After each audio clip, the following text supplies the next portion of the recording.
Hi hello வணக்கம் மக்களே, மீண்டும் உங்களை ஜேஜே ஃபேமிலியில் சந்திக்கிறோம். நாங்கள் இன்றைக்கி இடியாப்பம் செஞ்சோம். அது எப்படி செஞ்சோன்னு வாங்க பார்க்கலாம். நாங்கள் அரிசி மாவு கடையில் வாங்கிட்டோம். அது 2 கப்பு போட்டுக்கிட்டோம். அதுக்கு கொஞ்சம் உப்பு ஆட் பண்ணிக்கிட்டோம்.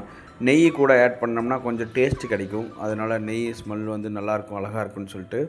அப்புறம் நாங்கள் சுடுதண்ணி வச்சுட்டு சுடுதண்ணியில் போட்டு பெரட்டணும். அந்த சுடுதண்ணியில் பெரட்டும் போது நமக்கு அந்த பாயில் ஆகும்போதே நமக்கு கொஞ்சம் மாவு அரிசி மாவு வேகும். இதை வந்து சப்பாத்தி பிணையிற பதத்துக்கு பிணைஞ்சிக்கணும். அப்போ தான் அந்த குழாயில் போட்டு நம்ம புளிய முடியும். ரொம்ப டைட் ஆகிடுச்சுன்னா ப்ரெஸ் பண்ணுறதே ரொம்ப கஷ்டமாக இருக்கும். நம்ம இதை குழாயில் போட்டு புளியலாம். அப்போ அந்த பேரெல்லாம் நம்ம என்ன பண்ணுறோம், இட்லி சட்டியில் தண்ணி ஊற்றி நம்ம சூடு பண்ணிக்கிறோம். இப்போ நம்ம அது குழாயில் கொஞ்சம் கொஞ்சமாக 2 சுற்று சுற்றினா போதும், அதே வந்துடும். இல்லைனா ரொம்ப சுற்றணும்னா பெருசாக சுற்றணும், இல்லைனா மொத்தமாக சுற்றணும்னா அது ரொம்ப ஹார்டாயிரும். இப்படி சுற்றும் போது சாஃப்டாக இருக்கும். அதனால் சுற்றி எடுத்துகிட்டு நம்ம இட்லி சட்டியில் போட்டு 5 நிமிஷம் வேக வச்சா போதும், நல்லா பாயில்ட் ஆயிரும். நாங்கள் சாப்பிட்டு பார்த்தோம், சூப்பராக இருந்தது. எங்கள் பையனுக்கும் ரொம்ப பிடிச்சிருந்தது. சப்ஸ்கிரைப் பண்ணுங்கள், ஷேர் பண்ணுங்கள்.